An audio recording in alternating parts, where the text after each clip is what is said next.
Bismillahirrahmanirrahim. Assalamualaikum warahmatullahi wabarakatuh. Waalaikumsalam warahmatullahi wabarakatuh. Alhamdulillahirrahmanirrahim. Pada kesempatan siang hari ini kita dipertemukan dalam keadaan sehat walafiat di ruang guru. Yang kedua, sholawat serta salam tetap tercurah kepada junjungan kita Nabi besar Muhammad SAW. Yang ketiga, pada siang hari ini saya Ririn Purnawati akan menyampaikan materi dari tugas kami, yaitu dalam program pendidikan guru penggerak terkait dengan budaya positif. Ya, apa sih sebenarnya budaya positif itu? Ya, ini dari Angkatan 7 SD 001 Sangatta Utara, Kabupaten Kutai Timur, BGB, Provinsi Kalimantan Timur.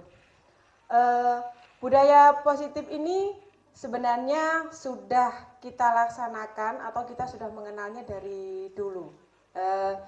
Di sekolah juga sering dilaksanakan, tapi bagaimana peran kita menciptakan budaya positif di sekolah? Lingkungan sekolah yang positif itu membuat warga sekolah merasa aman, nyaman berada di sekolah. Budaya positif di sekolah akan mendukung tercapainya visi sekolah. Visi yang sesuai dengan filosofi pendidikan nasional Ki Hajar Dewantara.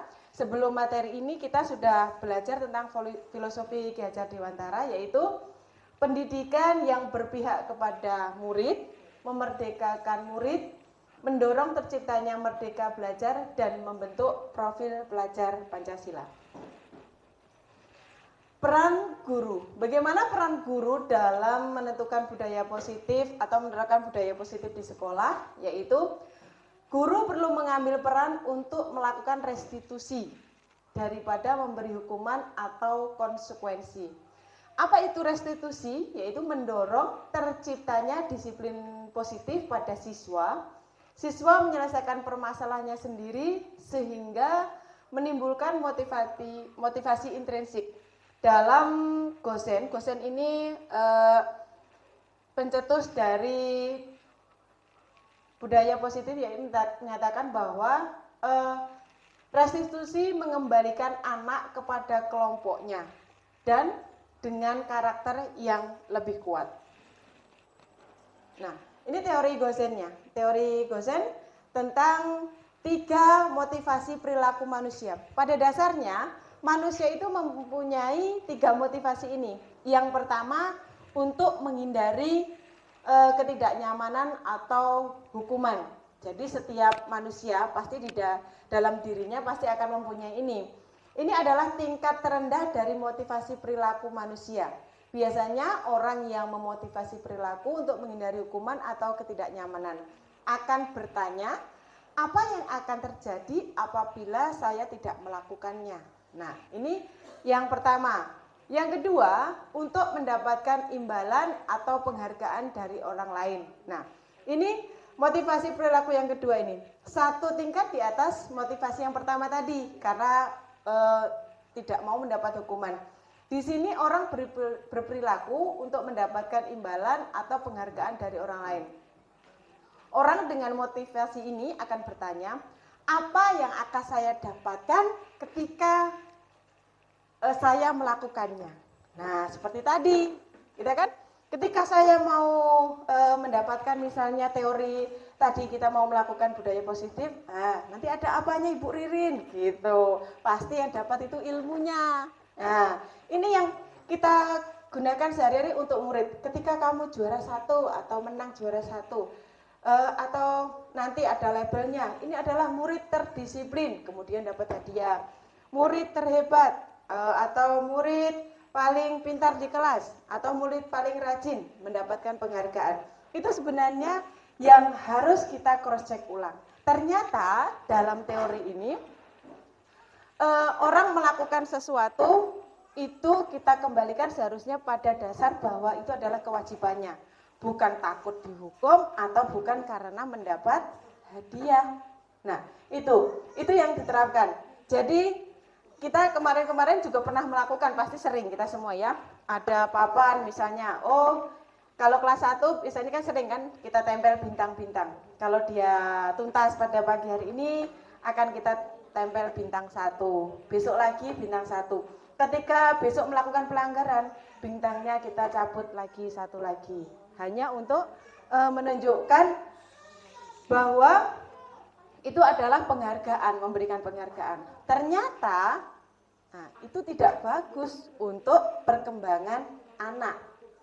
Jadi dalam pemberian motivasi ini itu tidak diperbolehkan atau istilahnya kita kurangi. Jadi kita harus memunculkan keyakinan atau kesadaran dari setiap murid kita. Dan juga bukan hanya murid, kepada diri kita sendiri, bukan karena kita nanti akan mendapatkan penghargaan A atau B gitu. Jadi pada dasarnya adalah yang ketiga ini. Jadi kita masuk yang ketiga. Untuk menjadi orang yang mereka inginkan akan menghargai diri sendiri dengan nilai-nilai yang mereka percaya. Nah, ini adalah titiknya. Mereka melakukan sesuatu karena mereka yakini dan dihargai. Nah, mereka ingin menjadi orang yang melakukan nilai-nilai yang diyakini tersebut. Motivasi ini yang akan membuat seseorang memiliki disiplin positif karena perilakunya bersifat internal, bukan eksternal. Ini yang harus kita munculkan pada murid kita, baik itu murid ataupun diri kita sendiri. Kalau saya lebih ketika akan menerapkan ke murid, seharusnya ini sebenarnya pelajaran buat saya juga. Saya melakukan, misalnya saya ikut CGP ini karena dorongan eksternal mau jadi kepala sekolah. Nah, sebenarnya tidak diperbolehkan. Karena apa? Awalnya niatnya harus diluruskan. Istilahnya meluruskan niat bahwa saya butuh misalnya CGP ini untuk menambah ilmu atau mengupgrade ilmu dalam saya sebagai guru untuk pembelajaran. Seperti juga murid, dia harus mengerjakan tugas, dia mau membersihkan lingkungan, dia mau datang tepat waktu, bukan karena nanti dihukum, akan tetapi karena kewajibannya memang datang tepat waktu, memang harus lingkungan, dia membutuhkan lingkungan yang bersih, dan juga dia harus punya kewajiban untuk mendapatkan nilai yang baik. Kita sudah melihat tiap pagi, pasti yang terlambat kan ada di baris sisi kanan itu. Tapi itu sudah berjalan berapa bulan. Nah, belum ada analisis sama sekali. Anaknya berubah apa tidak sih? Atau anaknya ganti apa tidak yang tidak terlambat ini? Nah, ini yang sebenarnya harus kita evaluasi ulang. Jadi, anak yang sama atau anak yang berbeda sudah dapat perlakuan atau tindakan atau belum? Nah, itu ya. Selanjutnya, nah, ini tadi yang saya bilang bahwa posisi guru itu harus sebagai manajer. Nah, karena menurut pemikiran Ki Hajar Dewantara, tugas kita adalah menuntun anak. Nah, menuntun anak dengan segala kekuatan kodrat anak untuk mencapai keselamatan dan kebahagiaan setinggi-tingginya demi terciptanya student well-being. Peran manajer juga memunculkan nilai-nilai guru seperti kemandirian, inovasi, kolaborasi, kreativitas, dan berpihak kepada anak. Jadi diartikan di sini bahwa memerdekakan anak semuanya harus dikasihkan. Tidak. Tetap guru sebagai kita bisa menarik ulur mana yang boleh, mana yang tidak. Akan tetapi tidak boleh menekan sepenuhnya. Nah, ini nanti yang akan menjadi tuntutan guru. Guru itu akan lebih mencari inovasi karena setiap anak kan pasti berbeda-beda. Ini yang diperlukan. Nah, guru akan bekerja keras di sini. Harus kita berinovasi dan berkolaborasi serta kreativitas kita. Jadi berkolaborasi. Jadi sebaik-baiknya kita tidak akan bisa kalau tidak ada dukungan dari lingkungan sekitar. Lingkungan sekitar kita apa? Teman sejawat, teman sejenjang, dan juga dalam satu sekolah. Ini proses selanjutnya adalah proses restitusi. Bagaimana sih proses restitusi itu? Yang pertama tadi, menstabilkan identitas. Seperti yang saya katakan tadi, ada permasalahan si A, jadi kita menstabilkan identitas, kita tanyakan dulu, posisimu itu kamu muridnya 01. Nah, kemudian tindakan yang kamu lakukan apa? Nah, ketika tindakan yang dilakukan itu apakah benar atau apakah salah? Nah, kemudian yang ketiga yaitu menanyakan keyakinan. Keyakinan yang dimaksud adalah keyakinan kelas. Di sini keyakinan kelas guru bersama siswa menyusun dan menyepakati keyakinan kelas. Artinya peraturan yang di kelas itu bukan hanya buatan guru, tapi juga karena kesepakatan dari murid. Ketika kesepakatan sudah dari murid, mau tidak mau harus dilaksanakan. Ini. Selanjutnya, nah, dalam mewujudkan budaya positif di sekolah, tentu saja tidak dapat dilakukan seorang diri. Perlu ada keterlibatan seluruh anggota sekolah. Untuk itu, peran guru untuk menggerakkan komunitas praktisi, mendorong kolaborasi, serta coach bagi guru lain dapat mewujudkannya. Ini yang akan kedepannya akan kita laksanakan, yaitu komunitas praktisi. Komunitas praktisi tidak perlu banyak orang. Kita misalnya saya dengan Bu Rahma cukup berdua sebenarnya bisa. Ternyata permasalahan kelas saya dengan kelas Bu Rahma itu sama. Oh, bagaimana kita menyelesaikan itu sudah disebut komunitas praktisi. Jadi tidak butuh, misalnya tidak harus satu jenjang berkumpul semua, tidak. 2 orang yang menghasilkan satu karya itu namanya sudah komunitas praktisi. Ya, selanjutnya mendorong kolaborasi. Nah, dengan komunitas praktisi otomatis kita bekerja sama dengan teman yang lain. Jadi tidak bisa berdiri sendiri.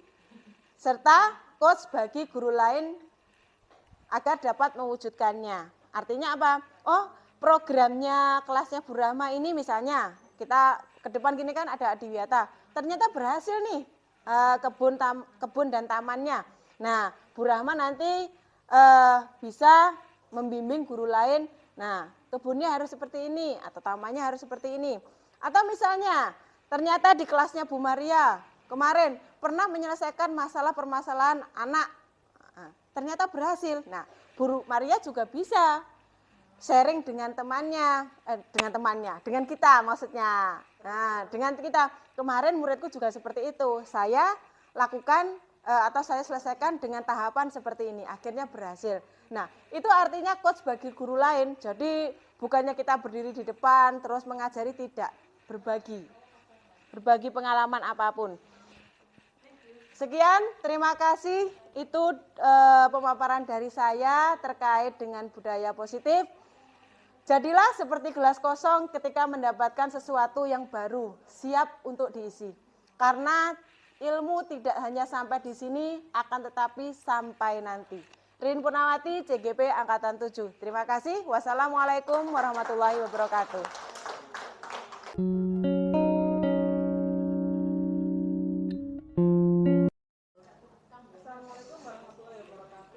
Waalaikumsalam warahmatullahi wabarakatuh.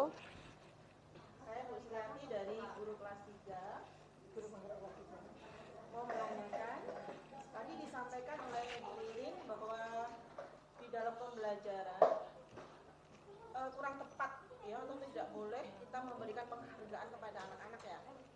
Misalnya kayak tadi ketika dia berbuat ngasih bintang gitu. Itu tidak benar gitu ya. Tapi karena nanti mohon dijelaskan, siapa tahu pendapat saya juga salah. Kalau menurut saya bahwa itu adalah apa ya, sesuatu yang tahapan anak-anak apalagi kelas rendah, kelas 1, 2, 3 itu sangat diperlukan reward itu. Bukan, kalau menurut saya itu apa ya, sesuatu hal yang bagus agar anak-anak itu punya semangat ketika dia berbuat, melakukan sesuatu itu ada semangatnya gitu ya. Jadi betul bahwa nanti pada ujungnya bahwa anak itu ketika berbuat bukan karena reward tadi ya, bukan. Tetapi setidaknya bahwa reward ini adalah tahapan untuk menuju ke sana gitu. Bukan berarti itu tidak tepat, tapi itu adalah langkah-langkah menuju anak itu nanti diarahkan ke sana, bahwa sebenarnya kamu berbuat bukan karena reward, bukan. Tetapi itu adalah untuk reward itu langkah-langkah, apalagi anak kelas rendah. Menurut saya itu sesuatu yang apa ya,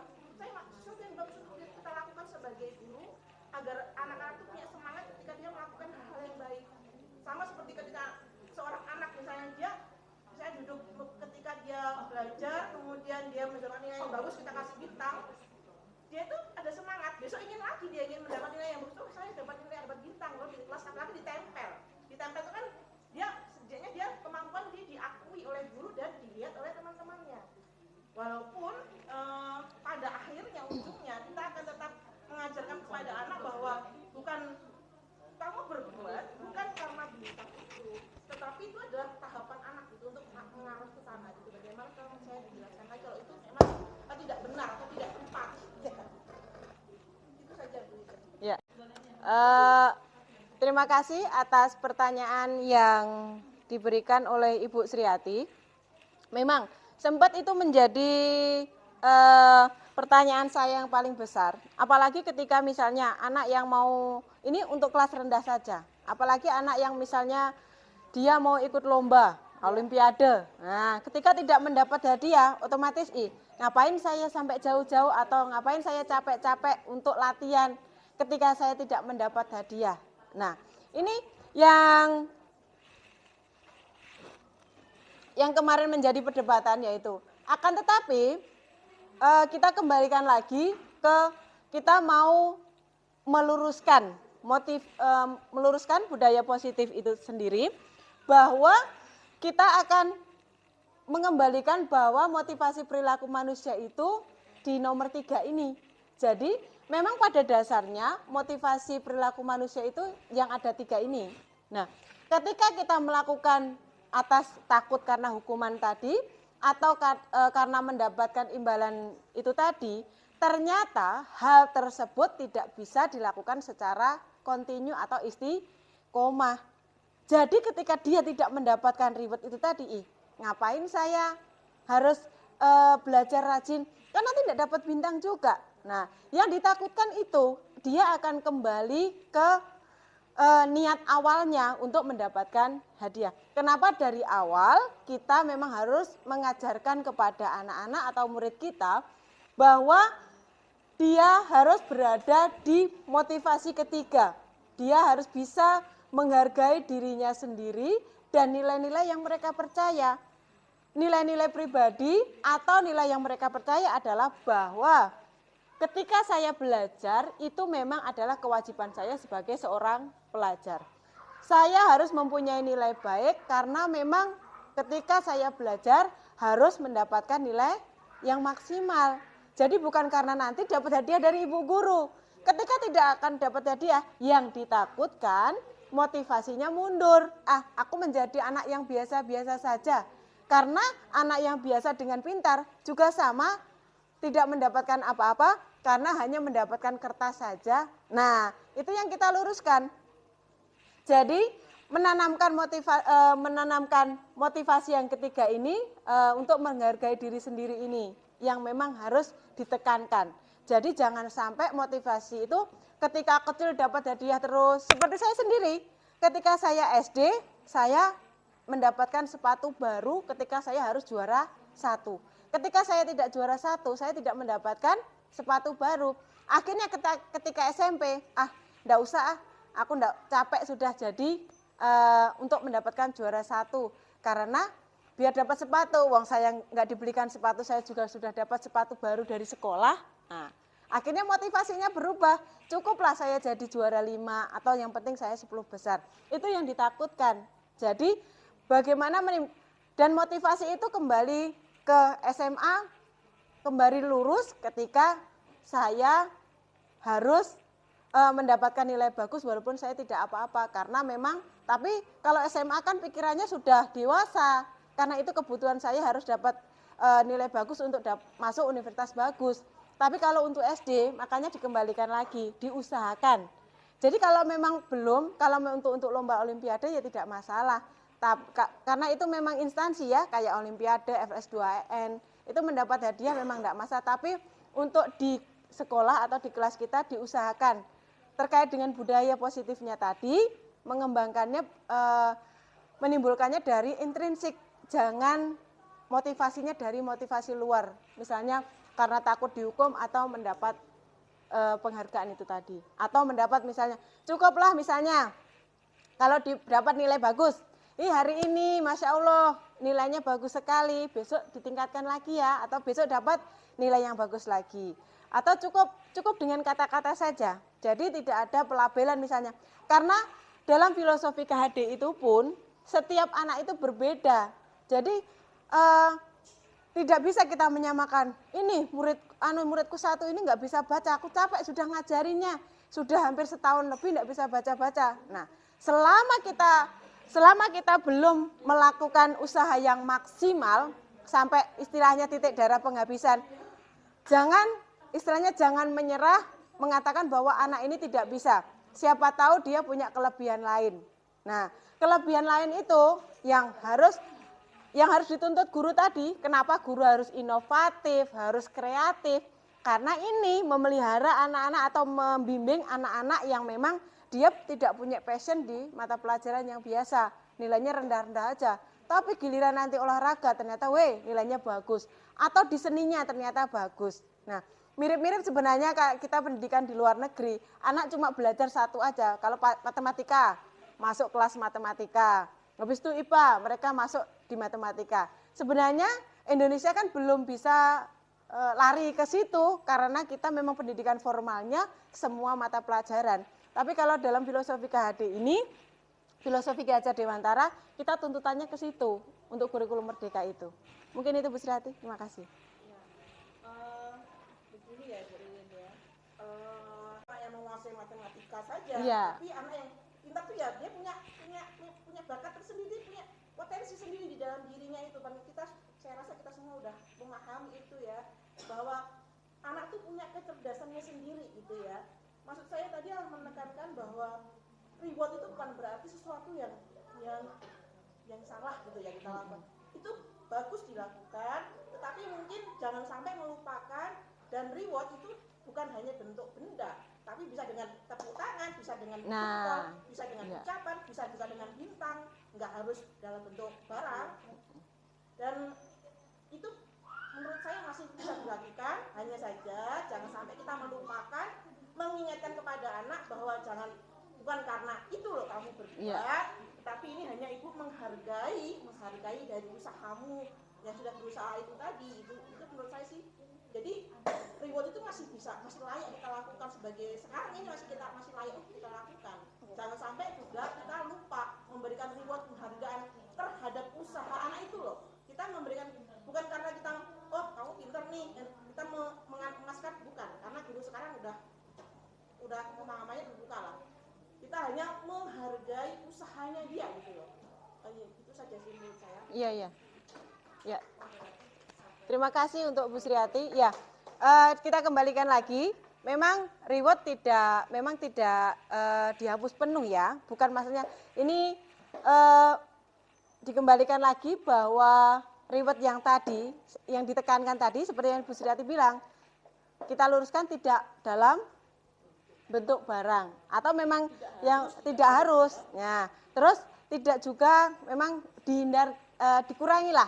Nah, misalnya dalam bentuk-bentuk yang jelas-jelas yang memang ditempel di dinding.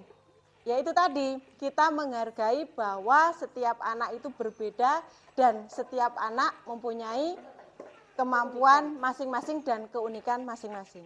Itu mungkin. Bisa saya tambahkan, Mbak? Oke, silakan Ibu.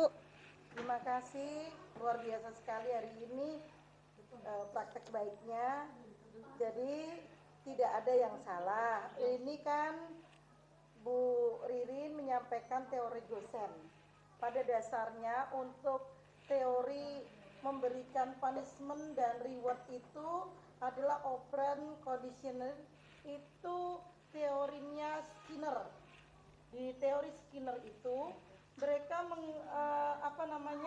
memberikan perilaku atau metode yang mengedepankan konsekuensi perilaku. Jadi itu sebenarnya juga dari banyaknya teori ya, itu Gosen, yang ini Skinner. Jadi dua-duanya memang tidak sepenuhnya salah, tidak. Nah, saat dulu di Indonesia hanya mengenal, yang berkembang banyak itu teorinya Skinner. Jadi ada reward, ada punishment. Namun kedepannya yang dimaksud Bu Ririn ini adalah bagaimana mengembalikan marwah dari inti dari anak itu berbuat adalah untuk dirinya sendiri, untuk menghargai diri sendiri. Tidak ada yang salah, semuanya benar, semuanya berdampak bagus. Di sini malah kita belajar dua hal. Belajar tentang teori Gosen sendiri dan teori Skinner. Sehingga dua-duanya masih bisa. Namun secara bertahap tentunya akan dikurangi. Karena ada teori Gosen lagi yang menyatakan bahwa ketika setiap saat orang itu diberikan punishment tersebut itu akan menjadi kurang. Contoh, hari ini anak itu dicubit, diam. Besok dia dicubit belum tentu diam. Mungkin perlu dipukul. Mungkin besoknya lagi perlu dihajar. Nah, begitu juga dengan reward, di teori Gosen itu juga menyatakan bahwa terlalu banyak diberikan reward itu bagi anak akhirnya biasa aja. Nah, gitu. Jadi dua-duanya sama betulnya, tidak ada yang salah. Cuma memang saat ini teori Skinner ini banyak dilakukan di Indonesia.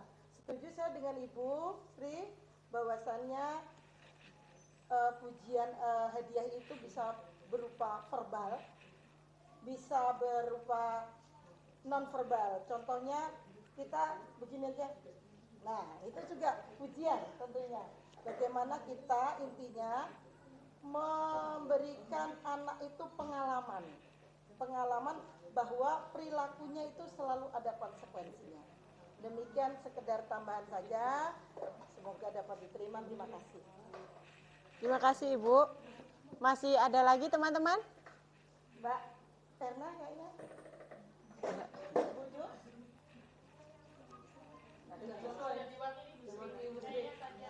Ternyata setiap teori itu perlakuannya begitu. Tadi sudah malam kan? Tapi mau belajar dua. Ya, bagus Mbak. Ya.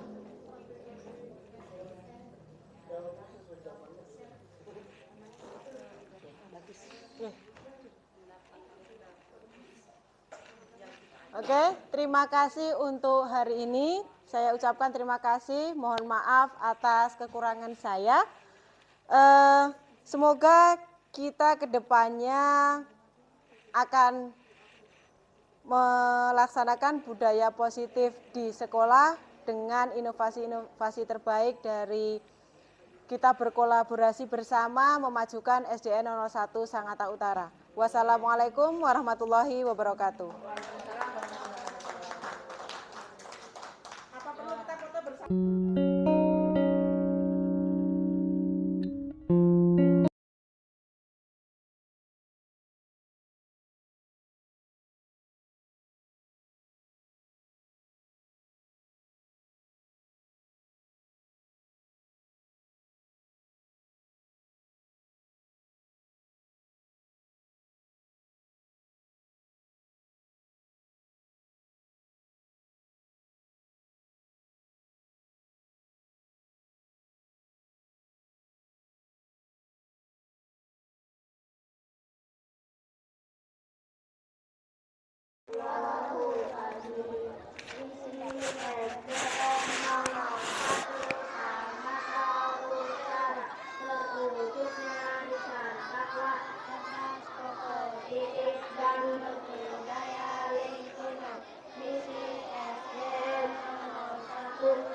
Sangatta Utara.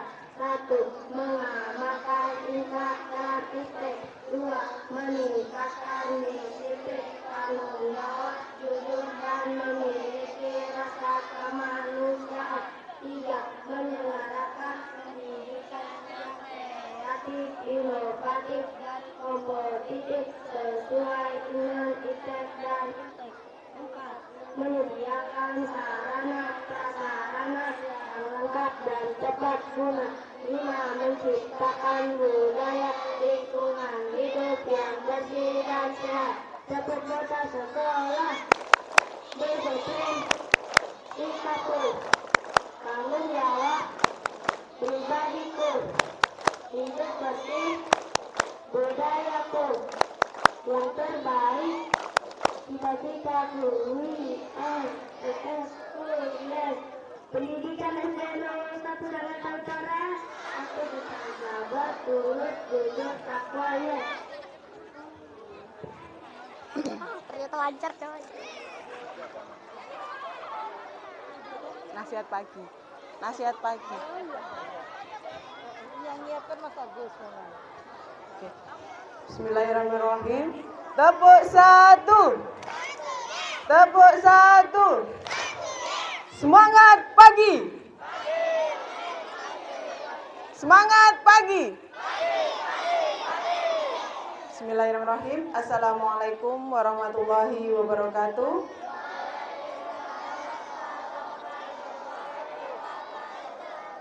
Alhamdulillahirrahmanirrahim. Pada pagi hari ini kita bisa berkumpul di halaman sekolah, bertemu dengan teman-teman dan bertemu dengan Bapak Ibu Guru untuk mempersiapkan diri menuntut ilmu. Pada pagi hari ini Ibu akan menyampaikan tentang bagaimana kita harus berbuat baik kepada siapapun dan kapanpun. Ya. Bagaimana kabarnya hari ini?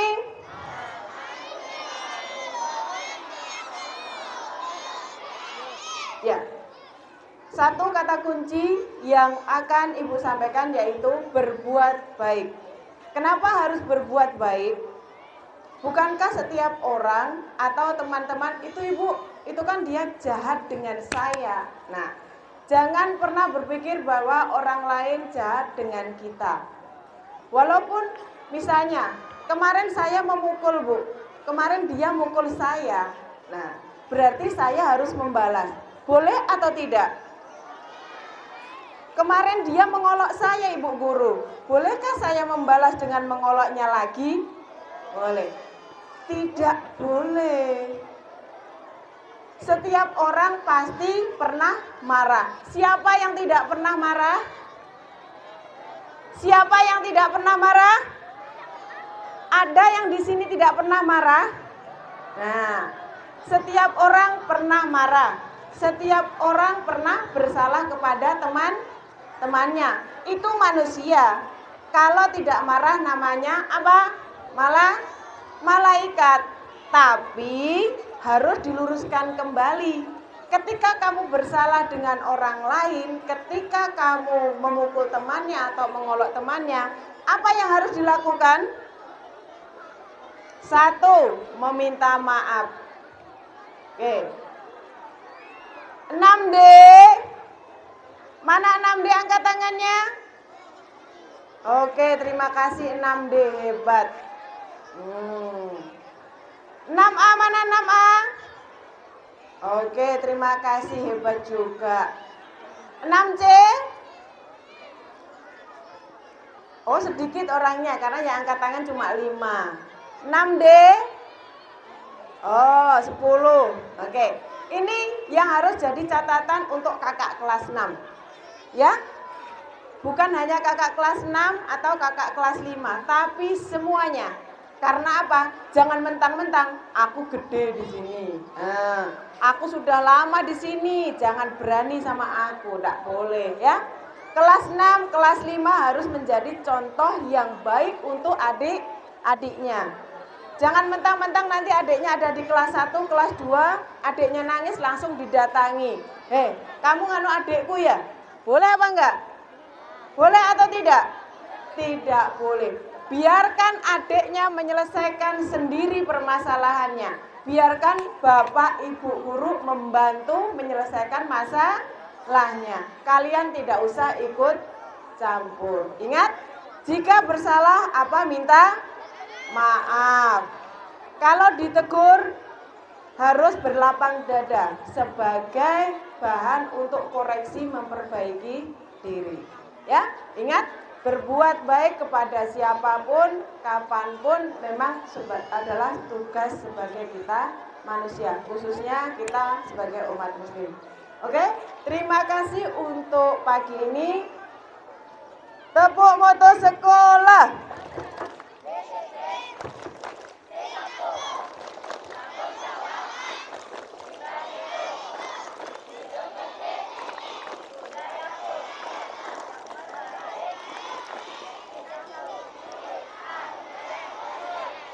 Oke, semoga kita benar-benar menjadi we are the best school. We are the best school. Artinya bukan satu orang yang terbaik, tapi kita semua akan menjadi terbaik di dalam sekolah. Ibu akhiri, wassalamualaikum warahmatullahi wabarakatuh.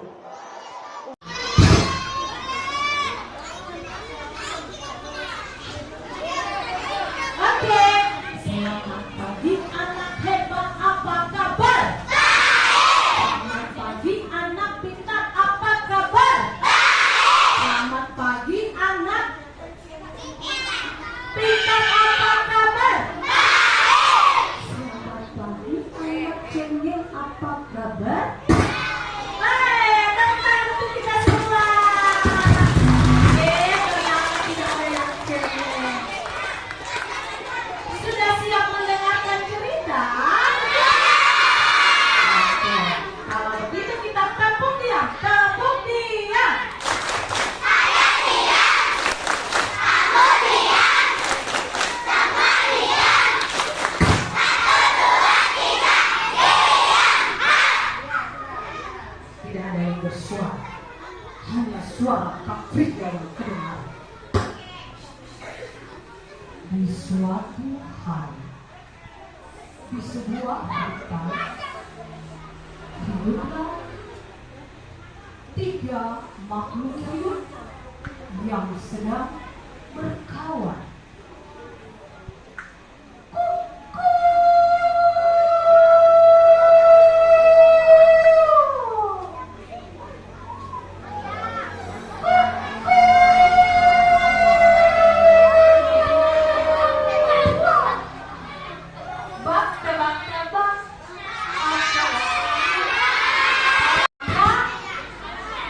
Terkokok pada waktu apa ya?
balasan.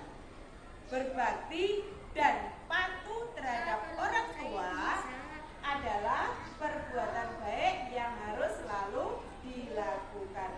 Kita berbuat baik kepada siapa tadi? Terhadap siapa? Orang tua dan terhadap terhadap orang tua dan selanjutnya.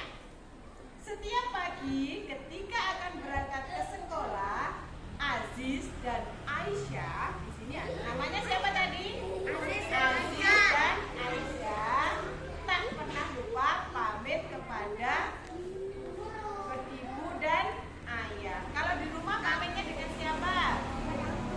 Dengan ibu dan ayah.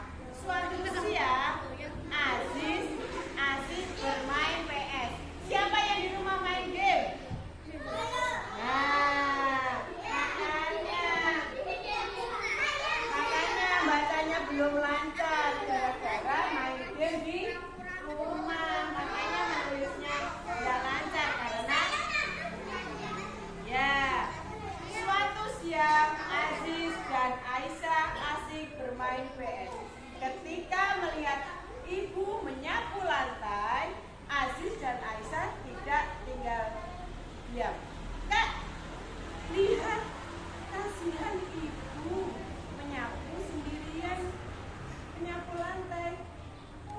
Aziz dan Aisyah, ayo kita yang bersihkan rumah, Dik. Nah, Aziz dan Aisyah membantu ibunya. Aziz meminta sapu yang dibawa ibu. Aisyah pun ikut membersihkan rumah. Mereka membantu pekerjaan ibu dengan senang hati. Siapa yang di rumah suka membantu orang tua? Jadi kalau di rumah juga harus membantu orang tua. Di hari libur, ayo ingatkan, di hari libur ketika ibu sedang sibuk memasak di dapur, Aisyah dan Aziz berusaha membantu semampunya. Aziz mencuci piring yang sedang menumpuk. Nah, sedang Aisyah telah selesai membuang sampah di dapur. Nah, kemudian setelah selesai melakukan pekerjaan, Aziz dan Aisyah bermain bersama. Nah, nih kakak punya coklat. Kakaknya Aziz bilang, nih kakak punya coklat. Adik mau tidak? Nah, Aziz menawari adiknya. Oh, coklat goreng. Asik, aku dapat coklat. Nah, karena telah membantu orang tuanya, mereka mendapatkan coklat. Nah, kemudian datang lagi ibunya membawa balon. Ayo, ini apa yang bawa ibu? Ternyata ibunya membawa balon besar. Siapa yang suka balon? Nah, Aziz dan Aisyah meniup balon besar. Karena telah membantu ibunya, dia mendapat apa? Mendapat balon dan apa tadi? Coklat. Pintar. Nah, Aziz dan Aisyah adalah kakak beradik. Mereka selalu belajar bersama. Kalau Aisyah menemukan kesulitan dalam mengerjakan soal, ia selalu bertanya pada kakaknya dan apa?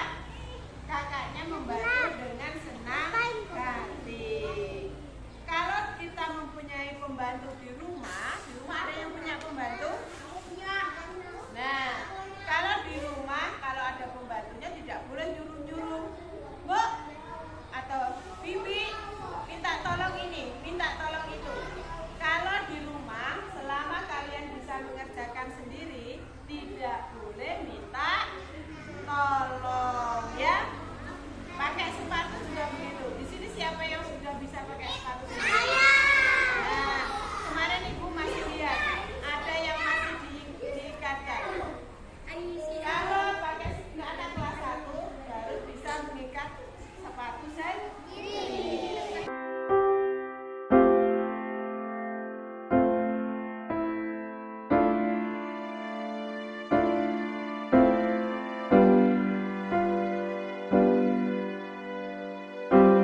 aku marah. Oh, diolokin. Dastan tidak suka ya diolokin ya. Iya, tiap orang itu kalau diolokin juga tidak suka. Jadi kalau yang diolokin itu Dastan aja apa semua? Karena ada Dastan aja. Teman-teman pernah diolokin nggak? Nah, berarti yang pernah diolokin itu bukan hanya Dastan. Nah, ketika Dastan diolokin, ketika Dastan marah itu, nah kan mukul temannya itu boleh? nggak boleh, nanti itu berdarah. Bisa berdarah. Jadi ibu kirain ini tuh dicapa sama sini. Sama sihir. Ya. Nah, ketika Dastan diolokin biar tidak Dastan marah, itu seharusnya apa? Atau tidak mukul temannya, tidak nyobek-nyobek buku, itu boleh nggak? Nggak boleh. Nggak boleh. Nah, ketika biar tidak nyobek buku, biar tidak mukul temannya, ada cara lain nggak biar Dastan tidak marah ketika diolokin? Ada. Bagaimana? Kalau misalnya aku tadi buat baik ke orang teman, teman juga ikutan. Ketika berbuat baik, jadi ketika diolokin tidak boleh langsung Marah. marah. Nanti kalau marah ketika Dastan memukul atau merusak bukunya, Dastan bisa nulis nggak? Nggak bisa. Nah, Tapi bu guru, mm-mm. kalau ada anak lain bilang ada. Nanti kalau ada nanti bu guru atau pak guru marahin dia. Nah gitu, jadi lapor ke ibu Guru. guru. Tapi nggak apa-apa juga kalau nggak usah dilaporin. Yang penting tidak membalas dengan memukul atau menyebut, karena membahayakan Dastan juga membahayakan teman-temannya. Jadi ketika kita sudah tidak, Dastan tadi tidak membalas, artinya Dastan sudah berbuat Baik. baik. Kalau sudah berbuat baik, artinya Dastan mengikuti aturan di kelas dan aturan di sekolah, bahwa murid itu harus menyayangi teman. Murid itu harus menghormati teman-temannya. Kalau Dastan cita-citamu mau jadi anak yang seperti apa sih? Anak kayak Cyberman. Cyberman. Superhero Cyberman. Oh, superhero. Nah, Gulingku sih Cyberman, aku beli baju Cyberman sama juga topeng. oh berarti itu anak hebat kan? Anak yang suka menolong kan? Nah, anak yang dia patuh terhadap aturan. Jadi Kalau ada laba-laba, aku biarkan jijikan tanganku, aku bisa manjat. nanti kalau di kelas juga begitu, harus jadi penolong temannya. Kalau ada penculik, oke tinggal gampang ikat di tangan. Kalau aku iya, jangan Enggak boleh gitu. Nah, jadi kalau di sekolah, karena di sekolah ada aturannya, di kelas juga ada aturannya, berarti Dastan harus patuh. Jadi nanti boleh nggak marah-marah lagi? Tidak. Boleh mukul temannya lagi? Tidak. Harus yang jadi anak yang baik. kalau teman nanti berdarah bisa mati. Dah. Kompak dulu. Nah, berarti kalau ada salah harus minta Maaf, Dastan memaafkan nggak kalau ada temannya minta maaf? ada. Dimaafkan kan? Nggak boleh Kalau dan ada anak balas tendang ke aku nggak ada balas tendang, iya. aku gak apa-apa. Nanti makin neraka belaka. Kalau mereka minta maaf, Dastan mau maafkan nggak? Mau. Bentar, itu namanya